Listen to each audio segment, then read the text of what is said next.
Shalom kepada seluruh mahasiswa, dimanapun kalian berada, apa kabar? Semoga semuanya dalam keadaan yang baik-baik saja. Baiklah, kembali lagi dengan saya, Ibu Bel Sipangkei, dalam mata kuliah Principle of Basic Nursing. Untuk materi kita di week yang pertama ini, yaitu kita akan membahas tentang infection prevention and control.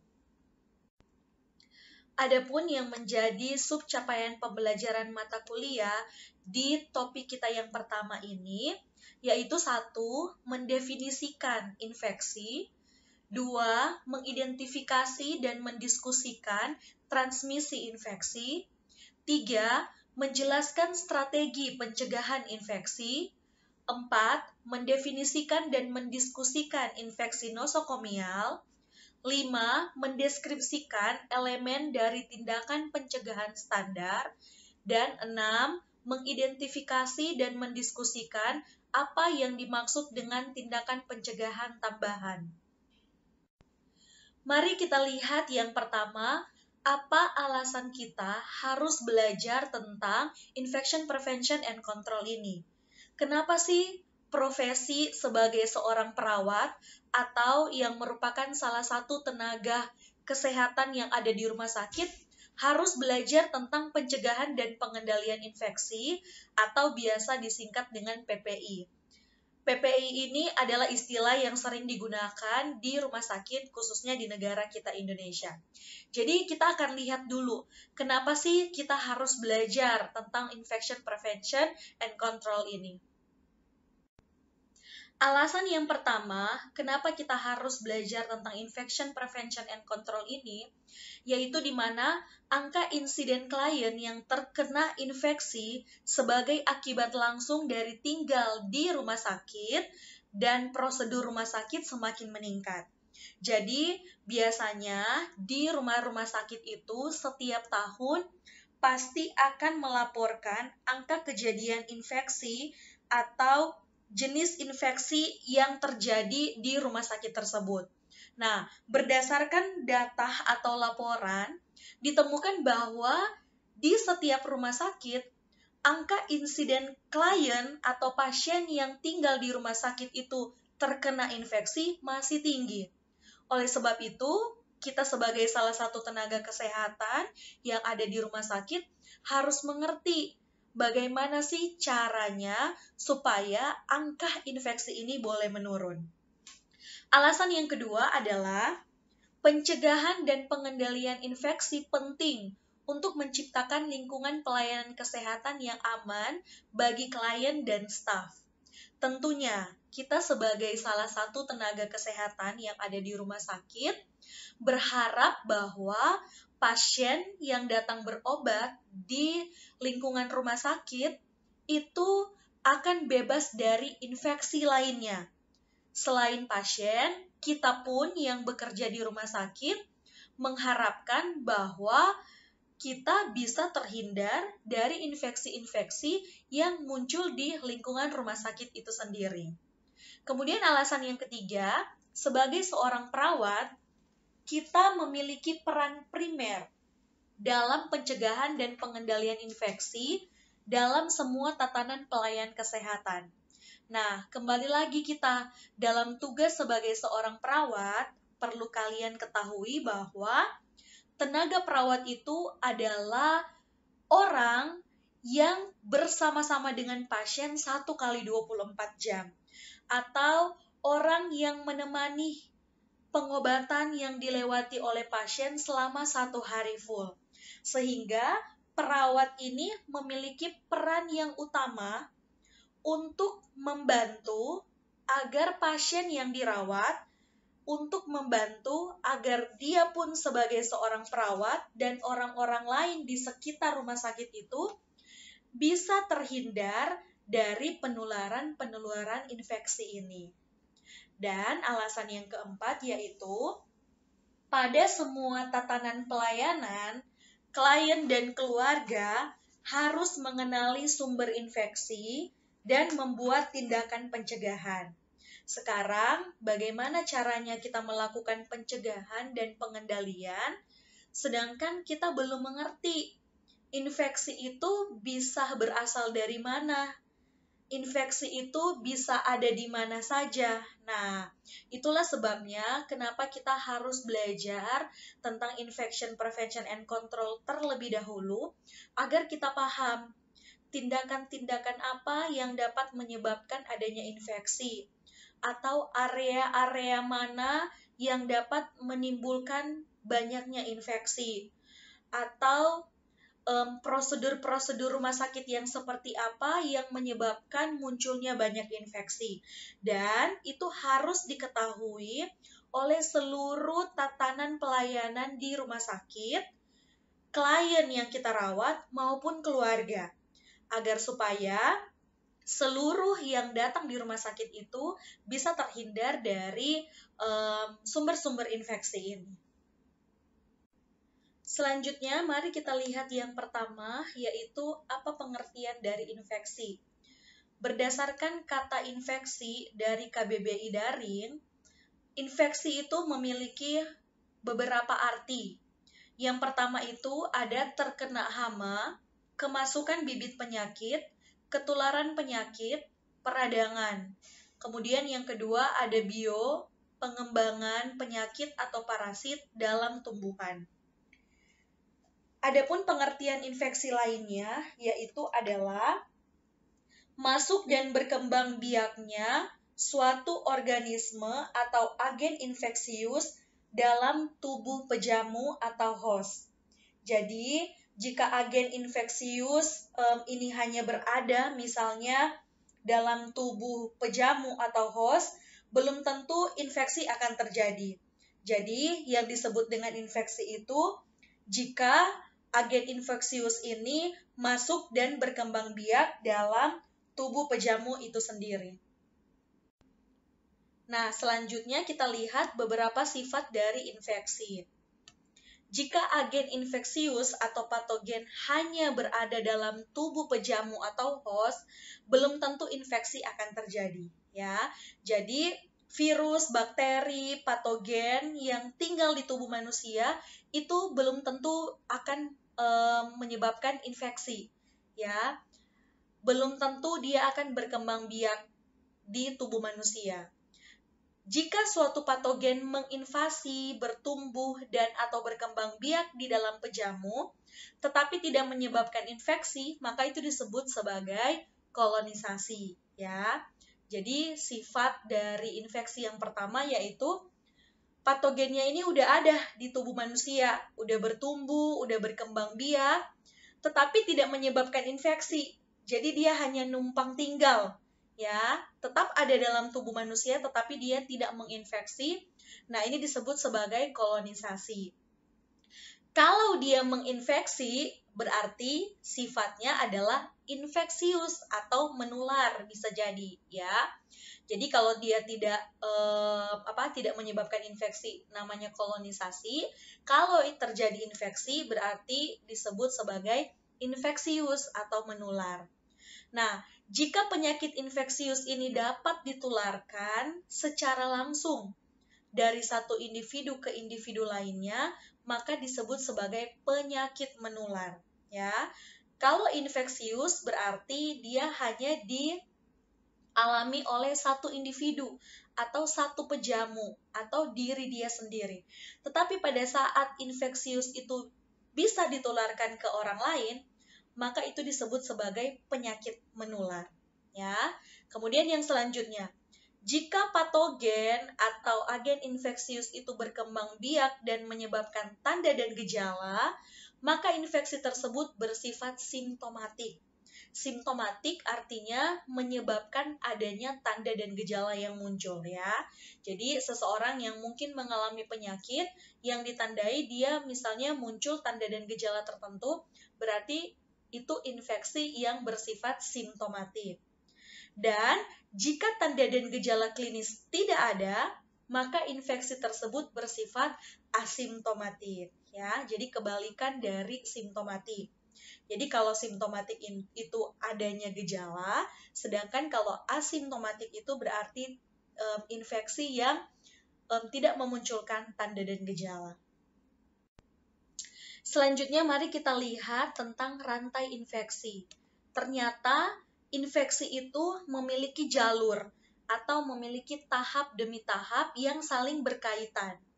Nah, di sini sengaja Ibu highlight ditulis bahwa infeksi berkembang jika rantai tetap utuh. Ya, jadi kalau keenam komponen yang ada di gambar yang kalian lihat di sini saling berkaitan, maka dengan cepat infeksi itu bisa terjadi. Namun, jika salah satu terputuskan atau tidak saling terhubung, maka infeksi ini bisa saja terhenti atau proses infeksinya itu secara otomatis tidak akan terjadi. Nah, kita sebagai tenaga kesehatan atau dalam hal ini perawat memiliki peran yang sangat penting untuk memutuskan rantai ini, ya, supaya infeksi yang ada di rumah sakit khususnya tidak akan terjadi, ya. Nah, rantai infeksi ini terdiri dari 6 kelompok besar. Yang pertama dimulai dari causative agent atau agen infeksius. Kemudian yang kedua ada reservoir. Ya, yang kedua reservoir. Kemudian yang ketiga adalah portal of exit, ya, atau jalur untuk keluar. Kemudian ada mode of transfer atau jenis-jenis penularan yang bisa dimunculkan. Kemudian yang kelima ada portal of entry atau jalur masuknya. Kemudian yang terakhir adalah susceptible host atau pejamu yang rentan. Jadi untuk rantai infeksi ini ada 6 komponen besar yang saling berhubung. Kita akan bahas satu persatu. Rantai infeksi yang pertama yaitu causative agent atau agen infeksi. Nah, yang dimaksud dengan agen infeksi ini adalah pencetus terjadinya infeksi pada tubuh manusia. Nah, agen infeksi ini yaitu adalah mikroorganisme yang terdiri dari bakteri, virus, jamur, dan protozoa. Nah, di sini di bagian kiri dari slide ini, Ibu menampilkan sebuah tabel yang berisi beberapa mikroorganisme atau patogen yang paling banyak ditemukan dan beberapa dari patogen ini menginfeksi sampai menyebabkan munculnya sebuah penyakit. Misalnya di sini contoh yang pertama untuk kategori bakteri. Mikroorganisme yang ada misalnya Escherichia coli, di mana bakteri Escherichia coli ini tumbuh dan berkembang biak di area kolon, ya, atau pada usus manusia, yang menyebabkan sebuah penyakit seperti gastroenteritis atau infeksi traktus urinaris. Jadi ini salah satu bentuk infeksi yang terjadi pada saluran pencernaan kita. Apakah dia di lambung, di usus, ataupun di saluran pencernaan lainnya. Mikroorganisme lainnya seperti virus. Kalau pada tabel ini kita lihat misalnya mikroorganisme yang ada dalam tubuh manusia yaitu virus hepatitis A. Reservoir utama atau tempat di mana dia bertumbuh dan berkembang biak biasanya di feses, ya, atau di kotoran manusia. Dan akan menyebabkan penyakit yang namanya hepatitis A. Kemudian contoh yang ketiga ada jamur. Di sini ada namanya jamur Candida albicans, ya. Jadi jamur Candida albicans ini bisa tumbuh dan berkembang biak di daerah mulut, kulit, kolon, dan traktus genitalis, ya, atau daerah kelamin. Nah, penyakit-penyakit yang dapat muncul jika seseorang ditemukan adanya Candida albicans ini yaitu kandidiasis, pneumonia, sampai ke sepsis, ya. Jadi untuk agen-agen infeksi ini adalah mikroorganisme yang datang dari luar tubuh manusia, menetap di tubuh manusia, bertumbuh dan berkembang. Macam-macamnya bisa kalian lihat pada tabel yang Ibu tampilkan di samping kiri ini. Nah, kemudian yang kedua, mikroorganisme khususnya pada kulit, ada yang ternyata bersifat flora permanen atau normal, dan ada pun yang bersifat transien. Ya, yang dikatakan sebagai flora permanen yaitu mikroorganisme yang tinggal menetap di kulit, di mana mereka bertahan hidup dan berkembang biak tanpa menyebabkan penyakit, atau mereka juga bisa menjadi pelindung tubuh. Nah, flora-flora atau mikroorganisme ini biasanya mereka hanya numpang hidup misalnya di kulit kita, tetapi mereka tidak menginfeksius, ya, tidak menyebabkan infeksi. Nah, sedangkan yang kedua ada mikroorganisme transien, di mana mikroorganisme transien ini menempel pada kulit ketika individu kontak dengan individu atau objek lain selama aktivitas normal. Jadi misalnya contoh kita berjabat tangan.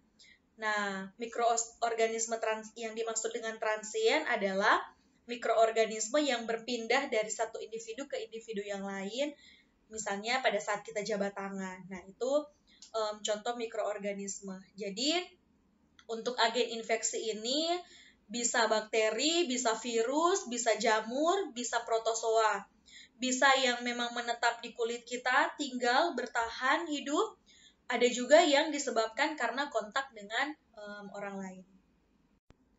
Nah, beberapa contoh lainnya yang berhubungan dengan mikroorganisme transien menempel, yaitu selain berjabat tangan, mikroorganisme itu bisa terkena atau berada di tubuh seseorang atau dalam hal ini perawat saat misalnya perawat itu menyentuh pispot mahasiswa tahu ya, untuk BAK pasien kalau misalnya pasien tidak bisa ke kamar mandi, atau pakaian pasien yang terkontaminasi, misalnya terkontaminasi dengan urinnya, terkontaminasi dengan feses, atau terkontaminasi dengan keringat pasien. Nah, maka bakteri transien melekat pada kulit perawat.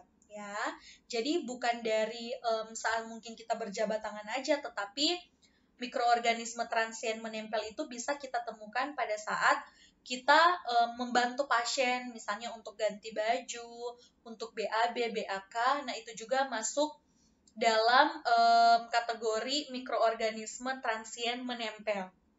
Nah, organisme itu melekat pada kulit melalui debu dan minyak atau bisa juga di bawah kuku, ya. Jadi bisa saja dibawa oleh debu atau bisa juga karena minyak atau keringat kalau pada baju. Dan kalau misalnya kita membantu pasien untuk BAB, BAK, itu kalau misalnya kuku kita panjang, otomatis itu bisa tumbuh dan berkembang biak di daerah kuku kita. Makanya sebagai seorang perawat, kita selalu menganjurkan bahwa jangan sekali-kali kita memelihara kuku kita panjang ya, karena itu adalah tempat yang baik untuk mikroorganisme berkembang biak dan menyebabkan infeksi, seperti itu.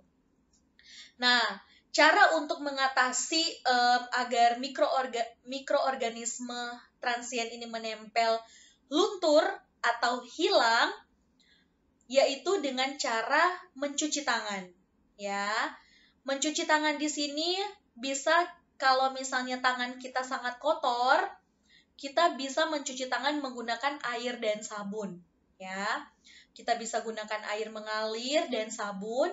Kalau misalnya tangan kita terlihat tampak tidak kotor atau mungkin kita melakukan aktivitas membersihkan atau membantu pasien, namun tangan kita tidak terlalu kotor, kita bisa menggunakan hand sanitizer yang ada alkoholnya, ya. Mencuci tangan dengan air dan sabun dapat digunakan sebagai disinfektan bagi tenaga kesehatan, ya. Jadi kalau misalnya di rumah sakit itu kita harus rajin-rajin mencuci tangan, apalagi sebelum kita kontak dengan pasien maupun setelah kita kontak dengan pasien, itu wajib kita melakukan cuci tangan. Kalau kotor banget, kita cuci tangan pakai air dan sabun. Tapi kalau tidak terlalu kotor, kita bisa menggunakan hand sanitizer yang berisi alkohol. Berhubungan dengan sifat infeksius yang Ibu telah jelaskan di awal tadi, ada beberapa faktor-faktor yang dapat menyebabkan seseorang itu mengalami infeksius dan akhirnya menyebabkan penyakit. Yang pertama yaitu adalah kecukupan jumlah organisme atau dosis. Jadi, saat jumlah dari mikroorganisme ini sedikit, maka kemungkinan kecil bagi seseorang untuk terkena penyakit itu ya. Sedangkan kalau misalnya jumlah mikroorganismenya ini semakin besar atau semakin banyak, maka kemungkinan seseorang itu untuk mengalami sebuah penyakit akibat infeksius dari mikroorganisme pun akan semakin tinggi. Kemudian yang kedua adalah virulensi atau kemampuan untuk bertahan hidup dalam tubuh pejamu atau di luar tubuh. Jadi ada beberapa mikroorganisme itu yang mereka tangguh ya atau kuat saat mereka hidup dan berkembang biak di tubuh seseorang. Nah, kalau misalnya memang mikroorganisme ini kuat, maka kemungkinan besar seseorang akan terkena penyakit akibat infeksi virus itu akan semakin tinggi juga. Kemudian yang ketiga, kemampuan untuk masuk dan bertahan hidup dalam tubuh pejamu. Jadi saat mikroorganisme itu kuat ya dan mampu untuk masuk dalam tubuh manusia atau tubuh seorang pejamu dan sampai bisa bertahan hidup, maka ini pun dapat menyebabkan penyakit. Kemudian yang keempat adalah kerentanan atau daya tahan tubuh dari host atau pejamu.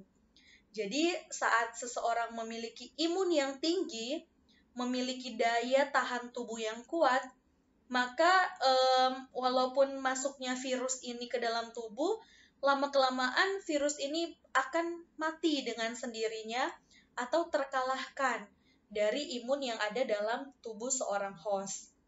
Contoh paling konkret seperti pandemi yang kita hadapi saat ini ya, pandemi COVID-19. Kenapa pemerintah sangat mengharapkan supaya selain kita melakukan protokol kesehatan, diharuskan seluruh masyarakat itu divaksin ya, dengan maksud dan tujuan untuk meningkatkan daya tahan tubuh, meningkatkan imunitas tubuh kita ya, sehingga saat adanya serangan dari luar dalam hal ini virus maupun bakteri-bakteri lainnya, dengan sendirinya itu akan terkalahkan dengan adanya imun atau daya tahan tubuh yang kuat dari seorang pejamu atau host. Nah, di sini ada satu yang Ibu highlight di bagian bawah. Di sini dituliskan, infeksi yang serius ketika tindakan pembedahan atau proses invasi lainnya menyebabkan mereka masuk ke jaringan dalam atau ketika klien dalam keadaan imunokompromis berat atau memiliki gangguan sistem imun. Jadi, ada beberapa individu atau beberapa host atau pejamu itu saat mereka terkena infeksi itu bisa terjadi dengan cepat. Nah, salah satu faktor yang menyebabkan infeksi itu bisa terjadi cepat karena misalnya klien atau pasien tersebut baru melewati proses operasi, proses pembedahan atau proses invasif. Di mana yang kita ketahui bahwa proses operasi itu biasanya dengan sengaja membuka jaringan tubuh seseorang ya, atau biasanya dibikin luka untuk proses operasi tertentu. Nah, kenapa di dalam ruang operasi itu harus dalam keadaan steril semua ya? Karena saat tubuh seseorang itu dengan sengaja dibuka atau dibuat luka, maka mikroorganisme-mikroorganismenya akan lebih mudah untuk masuk dan berkembang biak di tubuh manusia. Kemudian keadaan yang kedua, kenapa seseorang itu bisa juga terinfeksi berat atau dapat menyebabkan penyakit, yaitu dia memiliki gangguan sistem imun dari lahir, ya, atau disebut dengan imunokompromis, atau memang memiliki gangguan pada sistem imunnya, sehingga sistem imunnya ini dia tidak bisa melindungi tubuhnya dari serangan mikroorganisme, baik bakteri, virus, maupun jamur. Rantai infeksi yang kedua yaitu adalah reservoir. Apa itu reservoir? Reservoir adalah suatu tempat di mana patogen dapat bertahan hidup, tetapi dapat atau tidak dapat berkembang biak. Contohnya, virus hepatitis A. Virus hepatitis A ini dia bisa bertahan hidup dalam kerang laut, tetapi dia tidak dapat berkembang biak. Kemudian contoh yang kedua ada patogen namanya Pseudomonas, di mana Pseudomonas ini dapat bertahan hidup dan dapat juga berkembang biak dalam reservoir nebulizer. Nah, nebulizer ini adalah alat yang digunakan dalam perawatan klien dengan masalah pernapasan. Jadi, reservoir ini adalah sebuah tempat di mana virus itu bisa bertahan hidup. Tetapi ada yang bisa berkembang biak, tetapi ada juga yang tidak bisa berkembang biak. Nah, reservoir yang paling dikenal itu adalah manusia, ya, atau host atau pejamu. Adanya mikroorganisme tidak selalu menyebabkan individu menjadi sakit. Kembali lagi ke sifat infeksius tadi ya. Jadi ada infeksius yang terjadi pada tubuh manusia yang menyebabkan penyakit dan ada juga yang tidak menyebabkan penyakit. Yang dapat menyebabkan penyakit tergantung dari faktor-faktor yang Ibu jelaskan tadi di sebelumnya. Kemudian ada namanya carrier ya. Carrier ini adalah individu yang menunjukkan tidak adanya gejala penyakit tetapi memiliki organisme patogen pada atau dalam tubuhnya. Contohnya misalnya hepatitis B. Jadi seseorang ini dia hidup sebuah patogen ya atau virus hepatitis B dalam tubuhnya, tetapi dia tidak memunculkan gejala dari sebuah penyakit. Nah, sifat infeksius yaitu asimptomatik ya, tanpa gejala. Tetapi individu yang tanpa gejala ini disebut sebagai carrier. Berhubungan dengan rantai infeksi yaitu reservoir, jadi ada beberapa mikroorganisme ini di mana mereka untuk berkembang biak, organisme ini membutuhkan lingkungan yang sesuai dengan yang mereka butuhkan. Jadi misalnya ada beberapa mikroorganisme yang bisa berkembang biak pada makanan, pada oksigen, air, suhu, pada pH tertentu, dan pada cahaya yang sesuai. Nah, misalnya ini kalau pada makanan, ada organisme namanya Clostridium perfringens dan Escherichia coli. Jadi kedua mikroorganisme ini mereka memerlukan makanan untuk dapat berkembang biak, ya. Kemudian untuk misalnya pada oksigen, yaitu ada namanya bakteri aerob, yaitu Staphylococcus aureus, terus ada Streptococcus, dan ada juga yang anaerob, ya. Anaerob itu misalnya Clostridium difficile, itu nama-nama dari mikroorganisme. Jadi mereka tumbuh, hidup, dan berkembang biak lebih cepat ya, atau bisa mempertahankan kehidupan mereka jika berada pada lingkungan oksigen ini atau udara misalnya. Kemudian kalau untuk air, luka operasi yang basah sering menjadi tempat mikroorganisme. Nah, untuk air ini beberapa bakteri yang membentuk spora ya. Kalau misalnya pada luka operasi itu biasanya kan luka baru ya, dan sering bersifat basah. Nah, kalau misalnya tidak sering diganti misalnya balutannya, itu akan menyebabkan tumbuh dan berkembang biaknya sebuah mikroorganisme. Kemudian ada juga pada suhu tertentu. Suhu yang ideal untuk sebagian besar patogen manusia adalah 12-43 derajat Celcius. Jadi, suhu yang ideal untuk sebagian patogen manusia ini hidup, yaitu di suhu tersebut.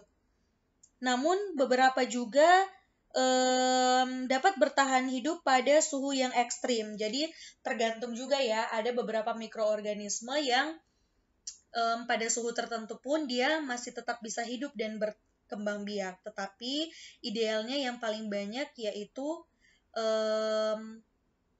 di antara 12 sampai 43 derajat Celcius. Kemudian pada pH atau keasaman lingkungan ya. Keasaman lingkungan ini menentukan kelangsungan hidup mikroorganisme. pH ideal itu yaitu antara 5 sampai 7. Jadi pada keasaman tertentu ada beberapa mikroorganisme yang dapat tumbuh dan berkembang biak. Selanjutnya yang terakhir yaitu adalah cahaya. Mikroorganisme berkembang dengan cepat pada lingkungan yang gelap, seperti baju dalam dan rongga tubuh ya. Makanya beberapa misalnya mikroorganisme, contoh pada daerah ketiak ya, Ibu kasih contoh di sini, beberapa pejamu atau host bisa menyebabkan misalnya bau badan yang berasal daripada area ketiak kita, karena area yang gelap, kemudian lembab dan basah, akhirnya memicu untuk mikroorganisme dapat tumbuh dan berkembang biak di situ. Rantai infeksi yang ketiga yaitu adalah portal of exit atau jalur keluar. Apa yang dimaksud dengan jalur keluar ini? Jadi, setelah mikroorganisme ini menentukan tempat atau reservoir untuk tumbuh dan berkembang biak, mereka harus menentukan jalan keluar jika mereka ingin masuk ke tubuh host dan menyebabkan penyakit, ya. Jalur keluar itu dapat berupa darah, kulit, membran mukosa, traktus respiratorius, traktus genitori urinarius, traktus gastrointestinal, dan traktus reproduksi, ya. Jadi saat misalnya sebuah mikroorganisme dia sudah hidup dan berkembang biak, misalnya di salah satu tubuh manusia, misalnya di traktus gastrointestinal atau pada daerah sistem pencernaan kita, maka dia akan mencari jalan untuk keluar di mana dia bisa menginfeksi atau menyebabkan infeksi dalam tubuh host atau pejamu itu sendiri. Nah, ini beberapa jalur keluar, misalnya pada darah, ya, jalur keluar yang dipilih adalah darah. Biasanya di situ terdapat mikroorganisme hepatitis B atau C dan HIV. Ya, yang kita tahu kalau HIV itu kan menular melalui darah ya. Jadi itu adalah salah satu contoh yang paling gampang. Jadi pada saat virus hepatitis B, C maupun penyebab HIV ini ada dalam tubuh manusia, maka dia akan cari jalan keluar untuk menginfeksi atau menyebabkan seseorang itu terkena penyakit. Nah, contoh yang pertama darah, di mana itu biasanya terjadi hepatitis B atau C dan HIV. Kemudian kalau pada kulit dan membran mukosa atau area mulut, itu ada Aures, kemudian ada Pseudomonas aeruginosa. Ya, itu mikroorganisme yang jalur keluarnya itu melalui kulit dan membran mukosa. Kemudian pada traktus respirotarius ada Mycobacterium tuberculosis atau biasa kita yang menyebabkan penyakit TBC ya. Jadi jalur keluarnya itu di traktus pernapasan. Kemudian yang keempat traktus gastrointestinal atau area sistem pencernaan kita. Di situ ada mikroorganisme Neisseria, flora normal di mulut yang dapat menyebabkan meningitis pada individu dewasa muda. Ya, jadi kalau mikroorganisme ini masuk di area mulut kita, maka jalur keluar dia yaitu di area traktus gastrointestinal, dalam hal ini mulut. Kemudian yang terakhir ada traktus reproduksi. ada mikroorganisme namanya Neisseria gonorrhoeae atau HIV juga. Ya, itu dapat menyebabkan penyakit atau infeksi-infeksi yang terjadi pada area reproduksi pejamu atau host. Rantai infeksi yang keempat yaitu mode of transfer atau jenis penularan.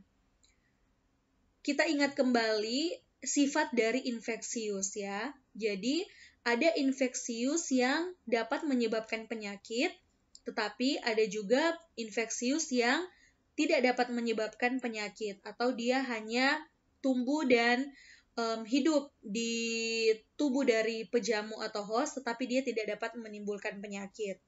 Nah, pada rantai infeksi ini ada beberapa jenis penularan yang dapat menyebabkan seseorang terinfeksius, ya. Jenis-jenis penularan ini Ibu gambarkan melalui tabel di sebelah kiri ini ya, bisa kalian lihat. Jadi, seseorang itu bisa terinfeksius atau bisa kena penyakit selain dari agen infeksiusnya, ini juga bisa berpindah dari satu individu ke individu yang lain.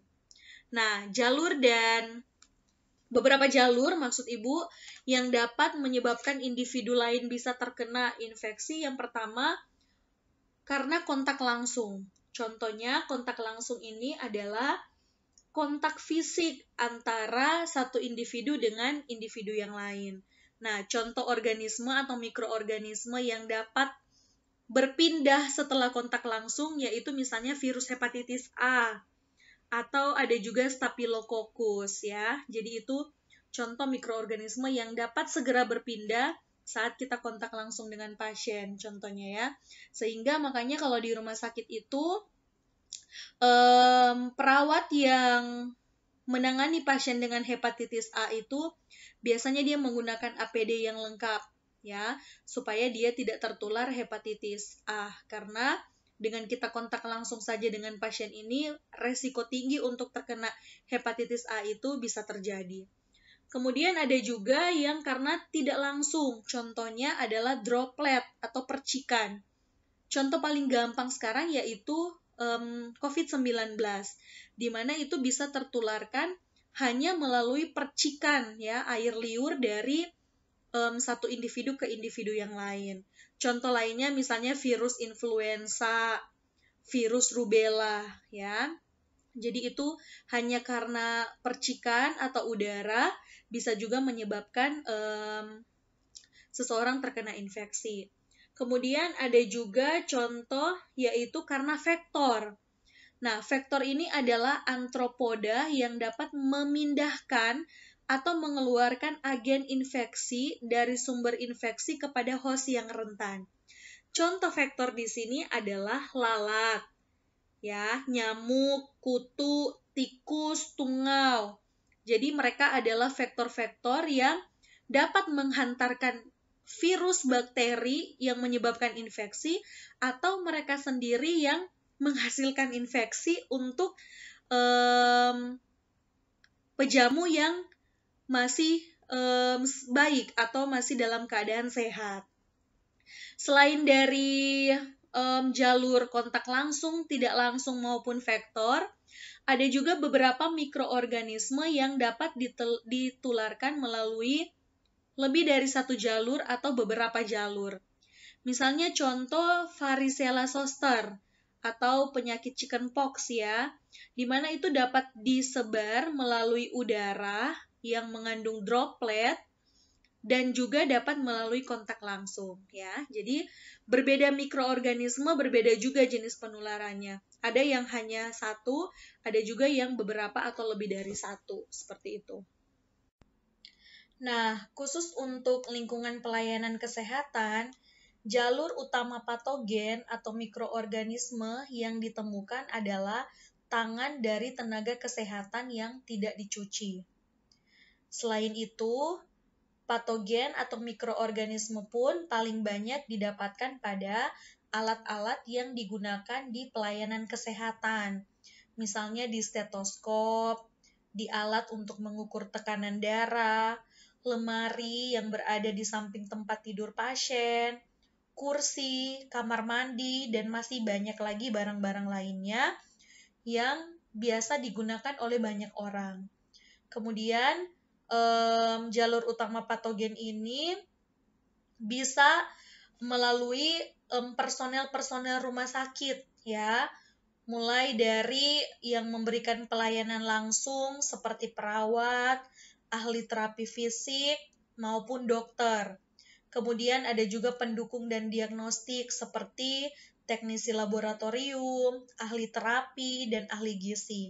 Jadi ini beberapa jalur utama yang dapat menyebabkan infeksius itu bisa ditularkan dari satu individu ke individu yang lainnya.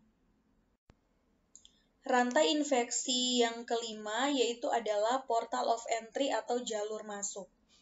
Organisme masuk ke tubuh melalui jalur yang sama saat mereka keluar. Misalnya contoh, kalau pada rantai infeksi tadi jalur keluarnya adalah kulit. Nah, pada jalur masuk ini contohnya adalah ketika jarum menusuk ke kulit klien, organisme masuk ke tubuh jika persiapan kulit yang benar tidak dilakukan. Jadi misalnya jalur dari keluarnya sebuah mikroorganisme itu kulit ya. Nah, tetapi pada saat misalnya kita mau menusukkan jarum, biasanya kulit itu harus dibersihkan menggunakan alkohol ya, supaya menghindari tidak terjadinya infeksi. Nah, kalau misalnya seorang perawat saat melakukan proses penyuntikan kemudian tidak melakukan pembersihan misalnya menggunakan alkohol, maka ini merupakan jalur masuk dari mikroorganisme itu ke dalam darah pasien ya. Jadi diharapkan saat kita melakukan tindakan seperti itu harus dilakukan pembersihan terlebih dahulu. Nah, contoh lainnya adalah obstruksi aliran urin pada kateter urin menyebabkan organisme berpindah ke uretra. Jadi, kalau kalian pernah lihat, ada beberapa pasien di rumah sakit itu yang tidak bisa BAK secara sendiri, mereka itu menggunakan urin kateter, ya. Urin kateter itu kan ada selangnya, kemudian ada kantongnya.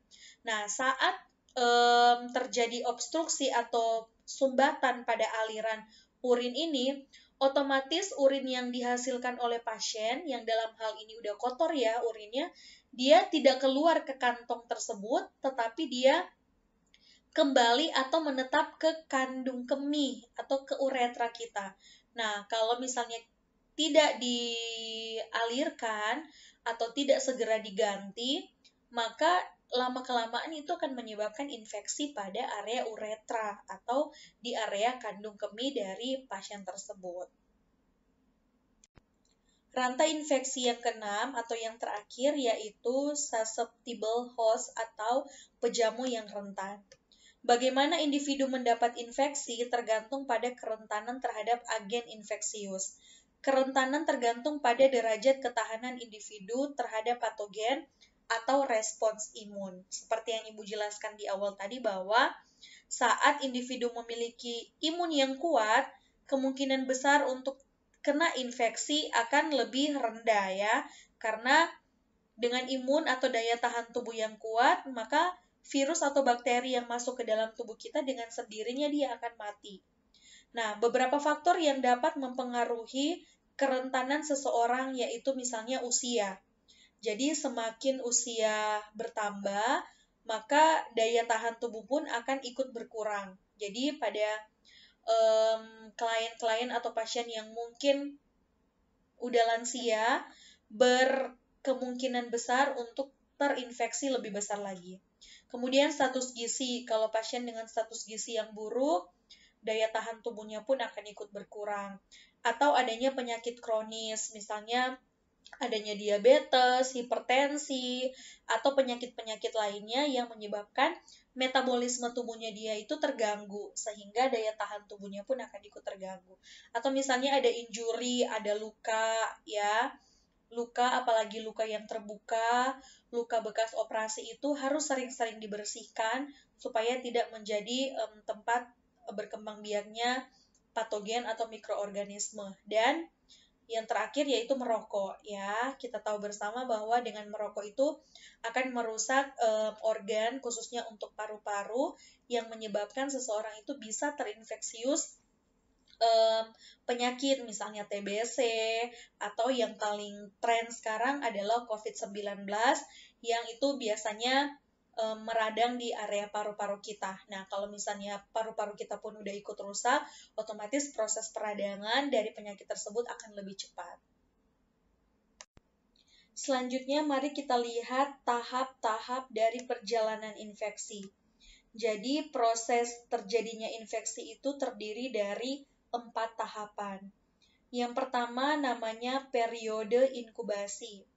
Periode inkubasi ini dimulai ketika organisme pertama kali memasuki tubuh dan biasanya ini berlangsung sampai timbulnya gejala. Infeksi dapat ditularkan selama tahap ini. Misalnya influenza yaitu antara 1 sampai 5 hari. Tahap perjalanan infeksi yang kedua adalah tahap prodromal. Tahap prodromal ini merupakan waktu yang singkat dari timbulnya gejala yang tidak jelas sampai timbulnya gejala penyakit tertentu. Tahap ini sangat menular. Nah, beberapa gejala yang dapat muncul pada tahap ini, misalnya lesu, kelelahan, dan rasa gatal. Tahap perjalanan infeksi yang ketiga yaitu tahap penyakit, ya, di mana gejala lokal atau sistemik muncul.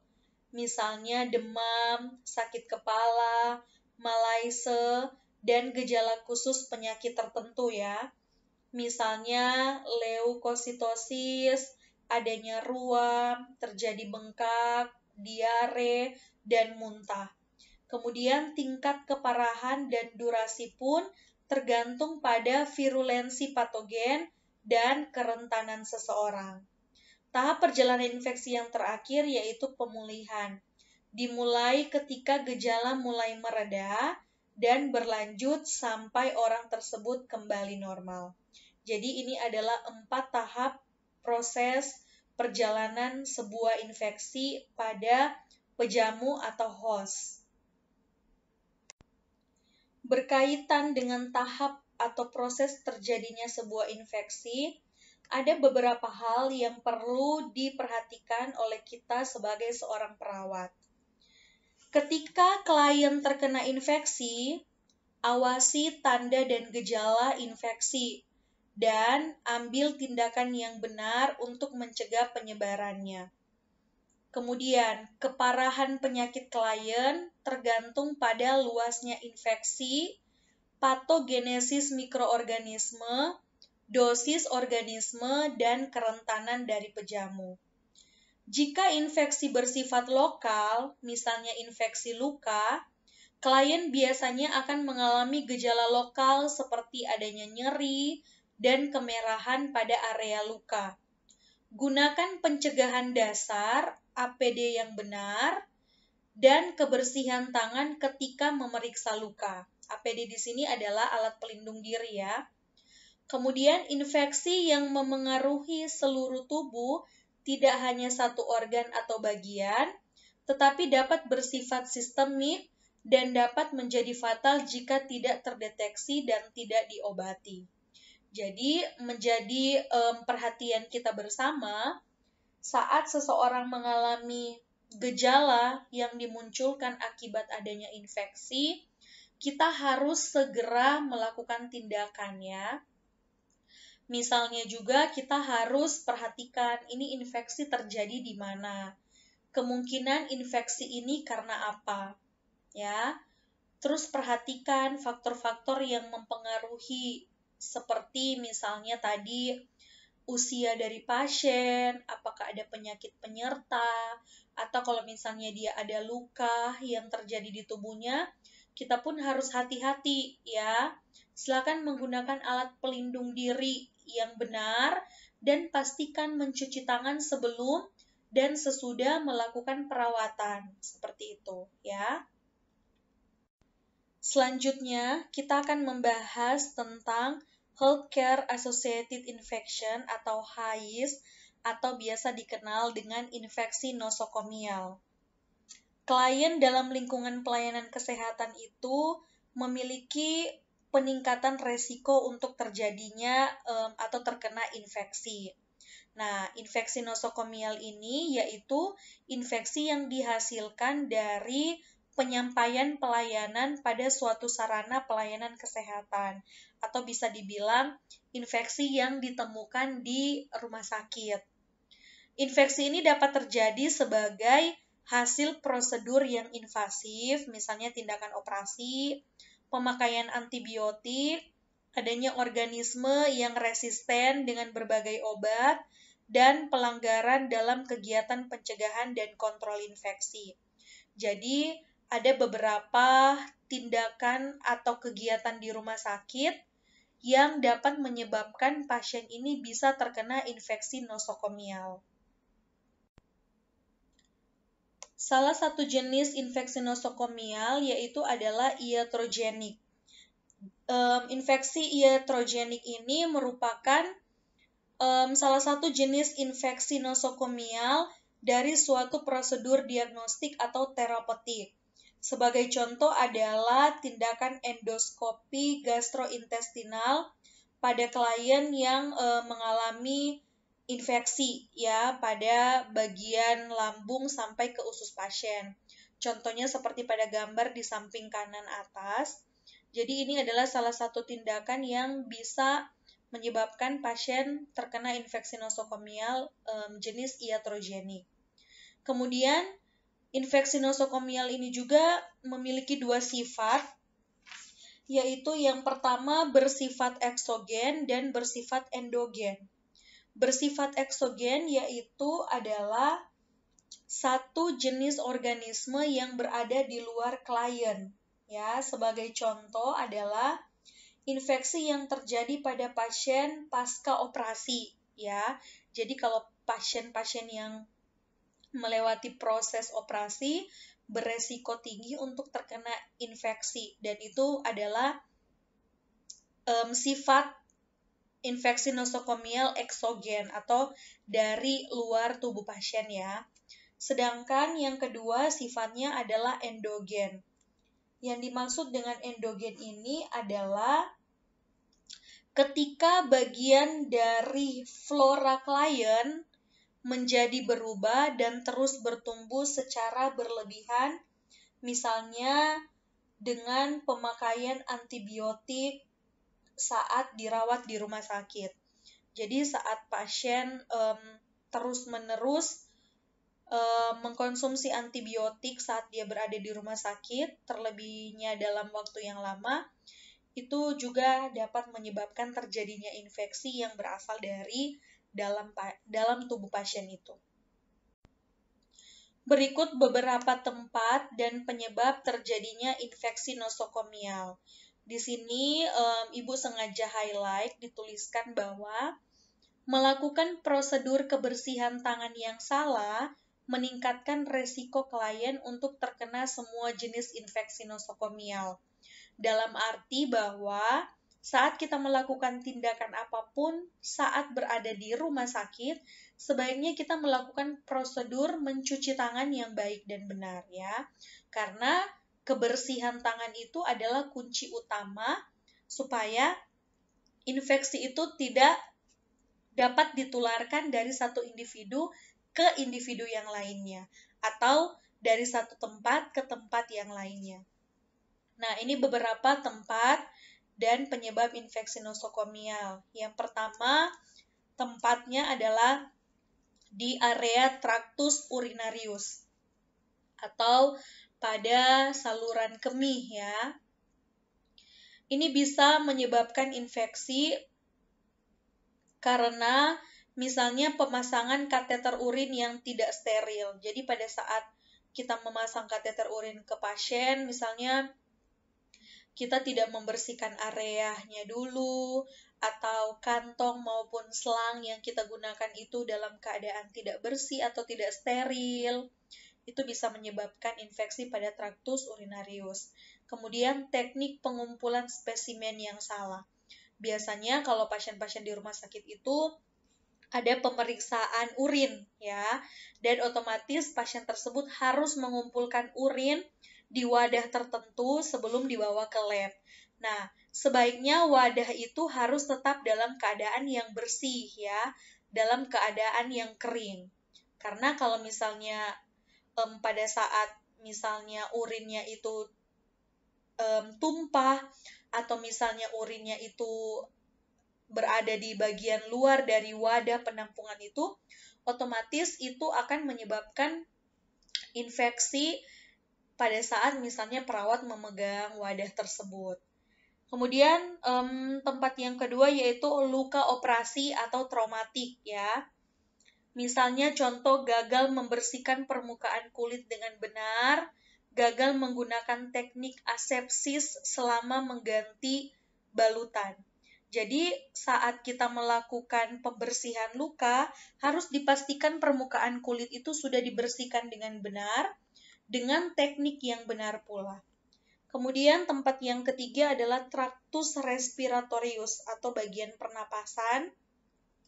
Misalnya kita memasang alat terapi pernapasan yang terkontaminasi, pembuangan sekret yang salah. Jadi harus diperhatikan ya. Misalnya saat kita memasangkan tabung oksigen ke pasien itu, usahakan tabung oksigen itu dalam keadaan bersih. Setelah dipakai oleh pasien pun, usahakan kita bersihkan terlebih dahulu ya. Kemudian kalau pembuangan sekret yang salah, misalnya kalau ada sekret yang keluar dari hidung maupun mulut pasien, usahakan kita harus, kalau terkena di area tangan kita, harus segera dibersihkan. Kemudian yang keempat adalah aliran darah pada saat kita pemasangan jalur IV yang salah. Kalau kita biasanya kan kalau mau ambil darah untuk pemeriksaan ke laboratorium atau pemasangan infus, nah itu harus hati-hati. Area yang akan ditusuk itu harus dibersihkan. Kemudian perawatan tempat masuknya jarum yang salah, ya. Jadi jarum itu pun setelah kita tusukkan ke area pasien harus dibersihkan dan jarum yang digunakan itu harus segera dibuang pada tempatnya karena hal-hal inilah yang dapat menyebabkan terjadinya infeksi nosokomial. Baiklah, kita sudah selesai membahas seputar tentang infeksi ya, dimulai dari apa itu infeksi, sifat infeksi, kemudian ada rantai infeksi, kemudian kita juga udah membahas apa yang dimaksud dengan infeksi nosokomial, sifat dan jenis dari infeksi itu, saya harap mahasiswa udah mulai mengerti dan memahami ya. Sekarang kita akan membahas tentang infection prevention and control. Jadi cara kita mencegah dan mengendalikan supaya infeksi-infeksi ini tidak terjadi, ya. Nah, di sini ada 6 hal yang perlu kita lakukan supaya kita sebagai tenaga kesehatan maupun pasien yang kita rawat ini bisa tercegah dari infeksi-infeksi yang ada, baik infeksi yang terjadi di luar lingkungan rumah sakit maupun yang terjadi di lingkungan rumah sakit. Yang pertama itu ada promosi kesehatan, kemudian ada perawatan akut, kemudian ada asepsis, ada pembersihan, desinfeksi, dan sterilisasi, kemudian ada keamanan klien, dan yang terakhir ada isolasi dan pencegahan isolasi. Kita akan bahas satu persatu. Infection and Prevention Control yang pertama, yaitu adalah promosi kesehatan. Pada promosi kesehatan, apa yang harus kita lakukan? Yang pertama, gunakan keterampilan berpikir kritis untuk mencegah infeksi dari perkembangannya atau penyebarannya. Sekarang kita kan sudah belajar, sudah tahu apa itu infeksi, jenis-jenis infeksi, sifatnya infeksi itu seperti apa, tahap-tahap proses terjadinya infeksi. Jadi kita udah mendapat gambaran bagaimana proses infeksi itu terjadi. Makanya kita harus berpikir kritis kira-kira bagaimana cara kita untuk mencegah agar infeksi itu tidak terjadi. Kemudian yang kedua, hilangkan reservoir infeksi, mengontrol jalur masuk dan keluar, dan menghindari tindakan yang menularkan mikroorganisme. Nah, sekarang reservoir infeksi, Ibu udah jelaskan di awal tadi ya, apa saja yang menjadi reservoir dari infeksi. Kemudian mengontrol jalur masuk dan keluar, kulit, darah, urin, feses, itu semua harus kita perhatikan ya. Misalnya pada saat kita melakukan penyuntikan, area kulit yang akan kita suntik harus dibersihkan ya. Jarum yang digunakan itu harus baru, jangan bekas dipakai orang lain ya. Kemudian menghindari tindakan yang dapat menularkan mikroorganisme. Misalnya contoh tangan dalam keadaan kotor, berjabatan tangan dengan orang lain, memegang-megang barang-barang yang ada di sekitar rumah sakit, kemudian tanpa mencuci tangan kita langsung makan, misalnya seperti itu ya. Kemudian yang ketiga, gunakan peralatan steril dengan benar, pencegahan penghalang, pencegahan dasar, pencegahan berbasis penularan, dan membersihkan tangan dengan benar ya. Jadi ada beberapa alat yang harus kita gunakan di rumah sakit itu dalam keadaan steril ya. Steril itu melewati proses sterilisasi. Nanti kalian akan pelajari lebih dalam lagi. Jadi dia bukan hanya sekedar dicuci, dibersihkan, tetapi ada tahap-tahap tertentu di mana alat-alat yang digunakan itu harus benar-benar dalam keadaan steril ya.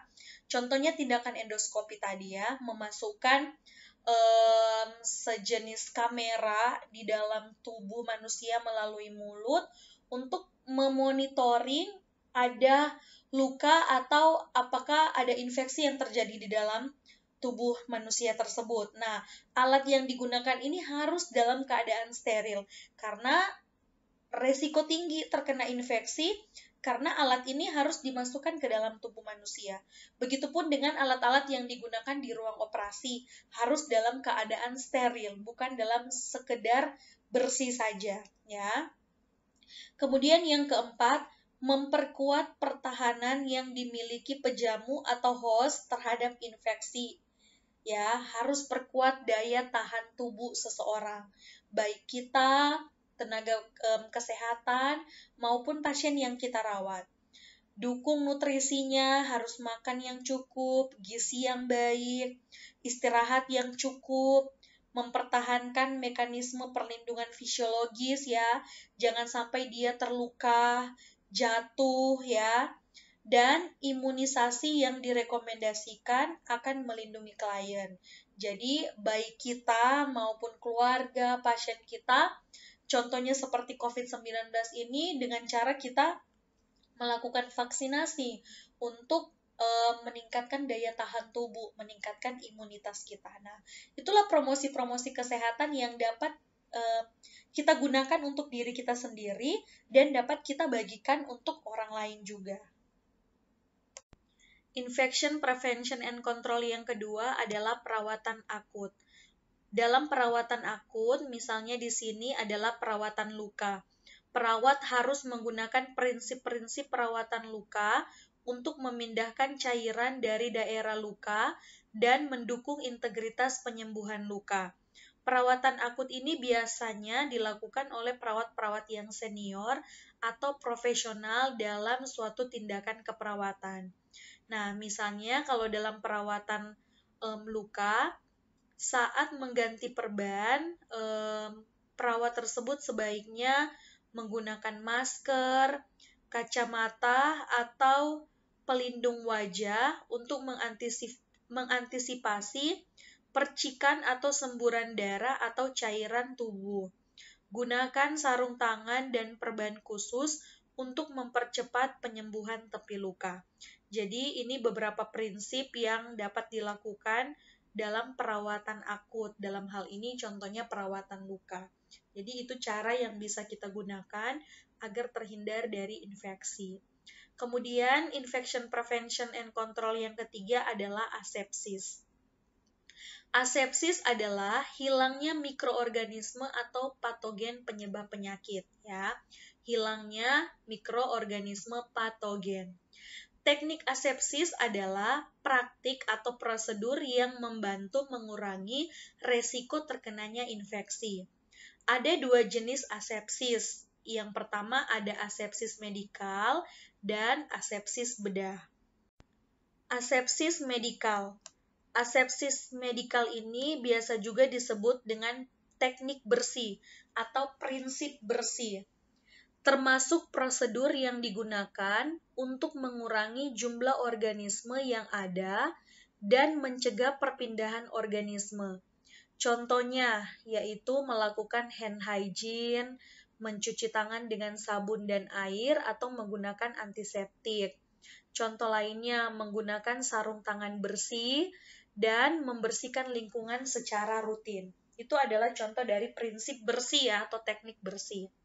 Saat di rumah sakit, perawat mengikuti prinsip-prinsip dan prosedur khusus, termasuk pencegahan dasar untuk mencegah dan mengontrol infeksi dan penyebarannya. Contoh pencegahan dasar juga yaitu menggunakan sarung tangan dan masker selama mengganti perban, menggunakan kacamata jika memungkinkan untuk mencegah terkenanya percikan, di mana pencegahan dasar ini dipergunakan saat kontak misalnya dengan darah pasien, cairan tubuh pasien, atau kulit yang tidak utuh atau kulit yang luka, dan membran mukosa dari semua klien. Nah, untuk asepsis medikal atau teknik atau prinsip bersih itu, untuk mencuci tangan, itu di rumah sakit biasanya menggunakan 6 langkah mencuci tangan. Ini berdasarkan instruksi dari WHO sendiri ya. Jadi kalau dari awal, dari tadi, Ibu menjelaskan tentang mencuci tangan menggunakan air dan sabun atau menggunakan antiseptik. Nah, untuk di infection and prevention control ini, wajib menggunakan 6 langkah mencuci tangan. Jadi bukan sembarang cuci tangan biasa aja menggunakan air, kemudian sabun bila selesai. Tidak. Tetapi yang direkomendasikan khususnya untuk di lingkungan rumah sakit, bahkan sekarang udah dipraktekkan di lingkungan luar rumah sakit juga berhubungan dengan COVID-19, kita harus wajib menggunakan 6 langkah mencuci tangan ya. 6 langkah mencuci tangan ini dapat kalian lihat pada gambar yang Ibu tampilkan di sini. Nanti kalian juga akan praktek bersama clinical educator kalian di laboratorium cara-cara untuk melakukan 6 langkah mencuci tangan ini. Ini mencuci tangan menggunakan 6 langkah ini adalah salah satu prinsip dari sepsis medikal ya atau prinsip bersih. Yang kedua yaitu asepsis bedah. Asepsis bedah atau teknik steril atau prinsip steril, pencegahan kontaminasi dari suatu luka terbuka, memungkinkan pemisahan daerah operasi dari lingkungan yang tidak steril, dan mempertahankan daerah steril untuk operasi. Jadi absesis bedah ini atau prinsip steril ini tingkatannya itu lebih tinggi dari asepsis medikal ya atau prinsip bersih. Jadi ini bukan hanya sekedar bersih saja tetapi harus steril ya. Gunakan tindakan asepsis bedah atau teknik steril dalam situasi seperti prosedur yang membutuhkan perforasi kulit klien yang disengaja seperti insersi kateter IV atau jalur sentral, integrasi kulit yang mengalami kerusakan akibat trauma, insisi bedah, atau luka bakar, dan prosedur yang melibatkan insersi kateter atau instrumen bedah ke dalam rongga tubuh yang steril seperti memasukkan kateter urin. Jadi, ada beberapa tindakan-tindakan di rumah sakit itu yang harus melakukan bukan hanya prinsip bersih tetapi harus prinsip steril ya. Apa saja itu? Biasanya itu semua yang berhubungan dengan beberapa tindakan yang harus, contohnya misalnya operasi ya, itu kan harus dibuat luka dengan sengaja, atau misalnya memasukkan kateter ya ke dalam kandung kemih atau saluran uretra dari pasien. Nah, pokoknya alat-alat atau benda-benda yang dimasukkan ke dalam tubuh pasien itu sifatnya harus steril ya, bukan hanya sekedar bersih saja. Nah, untuk cuci tangan pun ada namanya cuci tangan steril ya. Kalau cuci tangan bersih itu tadi kita melakukan 6 langkah mencuci tangan, menggunakan air dan sabun bisa, menggunakan antiseptik bisa. Tapi kalau untuk cuci tangan steril tidak hanya sekedar melakukan 6 langkah tersebut, apalagi kalau hanya menggunakan antiseptik.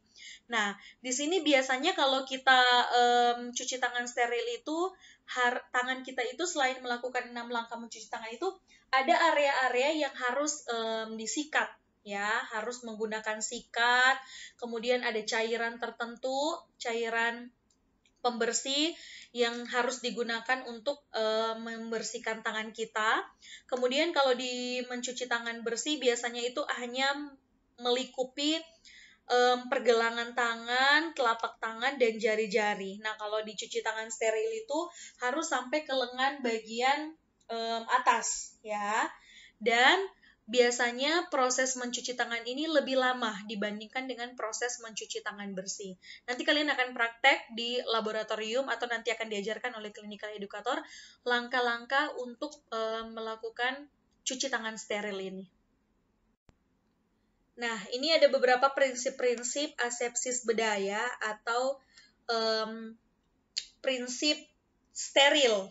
Yang pertama, objek yang steril tetap steril, hanya jika disentuh oleh objek yang steril lainnya. Jadi, namanya alat steril itu harus disentuh oleh sesuatu yang steril. Contohnya berarti tangan kita. Kalau tangan kita memegang misalnya alat yang sudah steril, otomatis tangan kita harus disterilkan juga. 2. Hanya objek steril yang dapat ditempatkan pada daerah steril. Kalau kalian lihat, pernah mungkin melihat gambar atau situasi ruang operasi, nah, alat-alat yang digunakan untuk tindakan operasi itu biasanya diletakkan di sebuah meja yang sudah dialas oleh kain yang steril, ya. Gaun atau apron yang digunakan juga oleh dokter yang akan melakukan tindakan operasi itu biasanya itu udah steril. Dan yang bisa memegang itu adalah perawat atau dokter yang tangannya sudah dalam keadaan steril. Ketiga, objek atau daerah steril di luar jangkauan penglihatan atau objek yang berada di bawah pinggul individu adalah terkontaminasi. Jadi dalam artian bahwa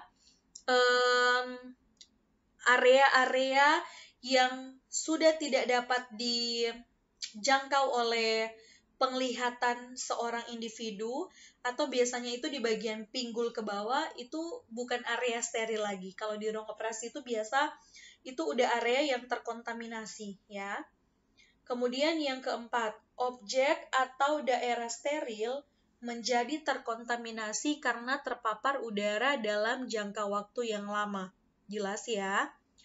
Yang kelima, ketika permukaan yang steril bersentuhan dengan permukaan yang basah terkontaminasi, maka objek atau daerah steril menjadi terkontaminasi melalui tindakan kapilerisasi. Yang keenam, cairan mengalir searah dengan gravitasi. Artinya, kalau kita memasang infus misalnya ya, jadi posisi tangan dari pasien itu harus dibawa dari cairan infus ya, sesuai gravitasi menurun. Kemudian yang ketujuh, tepi daerah atau wadah yang steril dikatakan terkontaminasi. Jadi tepi daerah atau wadah yang steril dikatakan terkontaminasi karena itu berada di bagian pinggiran ya. Jadi biasanya itu lebih gampang tersentuh oleh area-area yang terkontaminasi. Nah, di sini Ibu akan tampilkan beberapa alat pelindung diri yang biasanya digunakan di rumah sakit dengan tujuan untuk mencegah terjadinya proses infeksi dari satu individu ke individu yang lain. Kemudian untuk menjaga prinsip steril yang tadi. Jadi kalau untuk cuci tangan itu ada cuci tangan bersih dan cuci tangan steril. Nah, ini yang kedua ada juga sarung tangan ya. Sarung tangan pun itu ada yang bersih dan ada yang steril ya. Kalau yang bersih itu biasanya sarung tangan yang biasa kita pakai ya. Yang kotaknya lebih besar seperti kotak tisu dan isinya lebih banyak. Biasanya sarung tangan bersih ini lebih tipis dibandingkan dengan sarung tangan steril.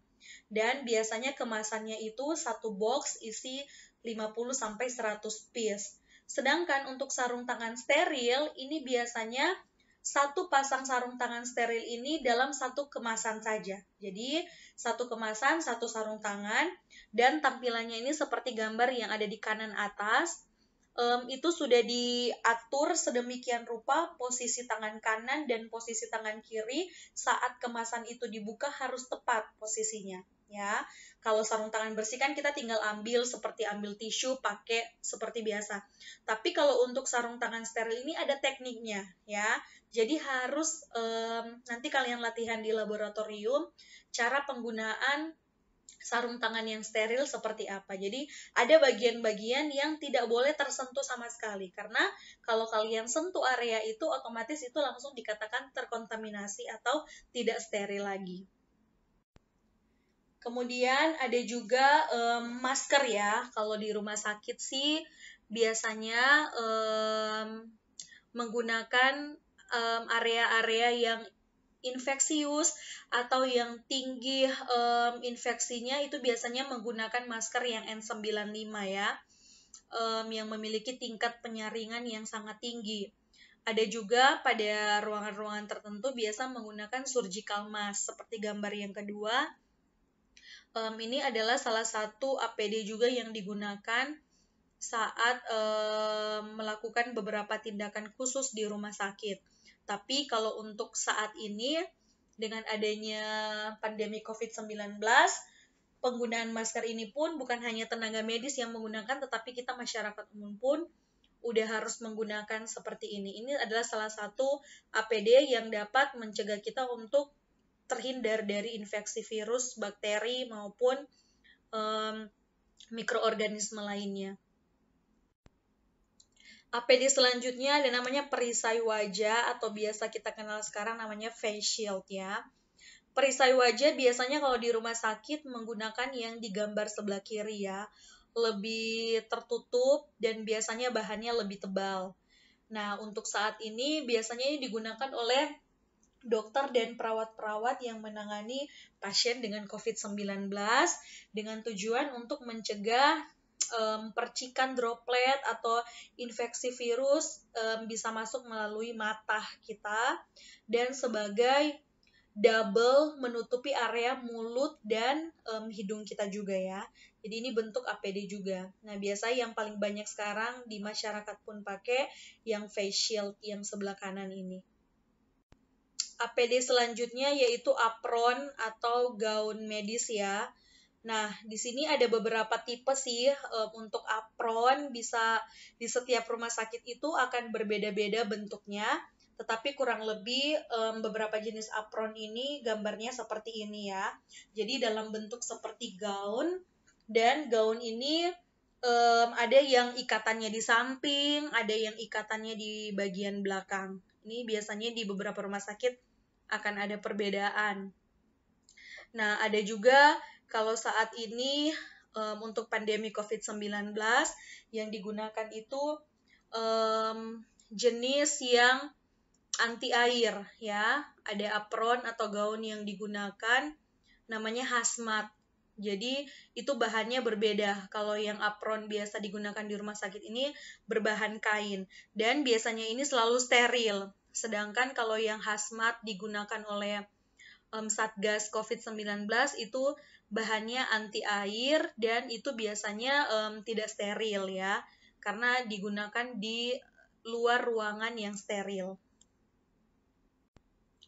Kemudian APD selanjutnya ada juga namanya topi pelindung ya. Kalau di rumah sakit pada umumnya menggunakan topi pelindung seperti pada gambar yang sebelah kiri ya. Ini biasanya digunakan di ruang-ruang ICU, ruangan bedah atau operasi, dan ruangan-ruangan khusus ya. Namun ada juga beberapa yang menggunakan topi pelindungnya seperti gambar di samping kanan ini, atau ini seperti hair cap gitu ya. Jadi untuk menutupi area rambut kita supaya tidak menghadirkan reservoir atau tempat di mana virus itu bisa bertumbuh dan berkembang biak. APD yang terakhir yaitu adalah sepatu pelindung. Sepatu pelindung ini ya untuk melindungi kaki dari perawat maupun dokter maupun tenaga medis lainnya ya. Nah, untuk gambar yang di samping kanan ini biasanya sepatu pelindung itu mereka menggunakan sepatu biasa ya di dalam, kemudian ada pelindung berbahan plastik, kemudian ada juga yang berbahan kain ya. Ada juga beberapa rumah sakit yang langsung menggunakan sendal atau sepatu seperti pada gambar yang di samping kiri. Ini bisa melindungi kaki pasien dari cairan atau dari benda-benda tajam yang kemungkinan jatuh pada saat proses atau tindakan tertentu di rumah sakit. Infection Prevention and Control yang keempat adalah pembersihan, desinfeksi, dan sterilisasi. Pembersihan adalah menghilangkan semua kotoran dari objek dan permukaan. Gunakan air dan deterjen yang mempunyai pH alami. Jadi, yang dimaksud dengan pembersihan ya di rumah sakit, di lingkungan rumah sakit maupun di lingkungan tempat tinggal kita, selalu kita melakukan pembersihan ya, misalnya menyapu, mengepel, kemudian area-area yang kotor kita lap ya, kita bersihkan dari debu. Kemudian bisa juga kita merapikan tempat tidur, membersihkan tempat tidur, atau area apapun. Jadi di rumah sakit pun itu untuk mencegah infeksi itu terjadi ya kita memang harus melakukan pembersihan ya, agar supaya area-area tersebut tetap dalam keadaan bersih. Kemudian ada juga namanya dengan desinfeksi. Desinfeksi ini menggambarkan proses menghilangkan sebagian besar atau seluruh mikroorganisme, kecuali spora bakteri dari objek benda mati. Contoh, desinfektan adalah alkohol, klorin, glutaraldehida, hidrogen peroksida, dan fenol. Kalau desinfeksi pasti udah pada kenal ya, apalagi di pandemi COVID-19 ini kita harus sering-sering melakukan desinfeksi. Jadi setelah area-area ini kita bersihkan, misalnya kita cuci pakai air dan sabun, kemudian kita bisa desinfeksi. Karena ada beberapa mikroorganisme itu yang tidak mati hanya karena air dan sabun, atau kalau kita bersihkan biasa saja, dia tidak akan bersih, tidak akan mati ya. Jadi harus dilakukan tindakan desinfeksi. Ini juga adalah tindakan supaya mencegah penyebaran mikroorganisme atau patogen-patogen yang ada di benda mati yang terdapat di rumah sakit. Nah, kemudian yang ketiga adalah sterilisasi. Nah, sterilisasi ini menghilangkan dengan komplit atau menghancurkan semua mikroorganisme termasuk spora. Penguapan dalam tekanan gas etilen oksida atau etilen oksid atau eto, plasma hidrogen peroksida, dan bahan-bahan kimia lainnya. Jadi, proses sterilisasi itu biasanya di rumah sakit itu dimasukkan pada alat khusus ya, seperti pada gambar yang paling bawah ini. Dan ini biasanya dilakukan untuk beberapa waktu tertentu. Jadi misalnya alat-alat medis atau alat-alat apapun yang harus berada pada daerah steril dimasukkan dalam alat ini, kemudian dilakukan penguapan dengan tekanan yang tinggi dengan menggunakan beberapa bahan-bahan kimia ini. Jadi ini juga adalah bentuk dari pencegahan yang dapat kita lakukan di rumah sakit. Infection and Prevention Control yang kelima adalah keamanan klien. Kalau berbicara tentang keamanan klien, di sini kita akan membahas tentang alat-alat yang digunakan selama pasien dirawat di rumah sakit. Nah, misalnya di sini saat pasien misalnya berbagi pispot, tempat urin, bak mandi, dan peralatan makan dapat memudahkan penyebaran infeksi silang, ya. Jangan menggunakan termometer elektronik yang sama untuk klien pada isolasi kontak. Berhati-hati ketika menangani eksudat seperti urin, feses, muntahan, dan darah. Barang-barang yang terkontaminasi dengan sejumlah besar darah ditempatkan dalam kantong khusus bahaya biologis. Tutup hidung dan mulut ketika batuk atau bersin. Perawat mengajarkan klien higien pernapasan dan etika batuk. Perawatan perineal yang sering dan hati-hati. Saat mengambil spesimen dari selang IV, lakukan desinfeksi selang dan lubang dengan menggunakan alkohol. Jadi, seluruh peralatan-peralatan umum yang digunakan oleh perawat maupun pasien itu harus dibersihkan, ya. Kemudian saat misalnya tenaga medis, misalnya orang laboratorium akan mengambil spesimen seperti urin, feses, atau darah untuk pemeriksaan laboratorium, itu pun harus berhati-hati. Usahakan menggunakan APD yang lengkap, ya, sarung tangan, masker itu harus digunakan. Kemudian untuk pembuangan sampah, nanti kalian akan lihat juga di rumah sakit.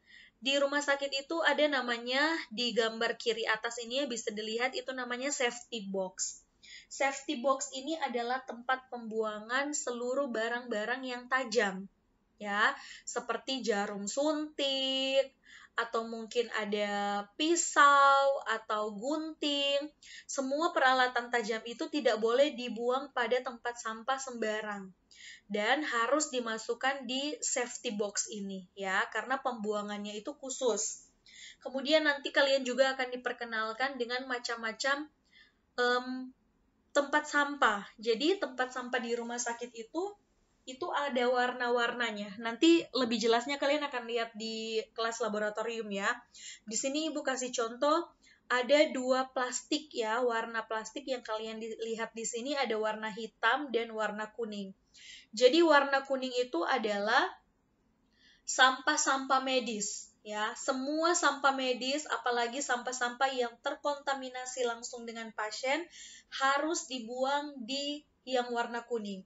Warna kuning itu maksudnya adalah sampah-sampah yang infeksius, ya, yang dapat menyebabkan penyebaran infeksius itu harus dibuang di plastik kuning.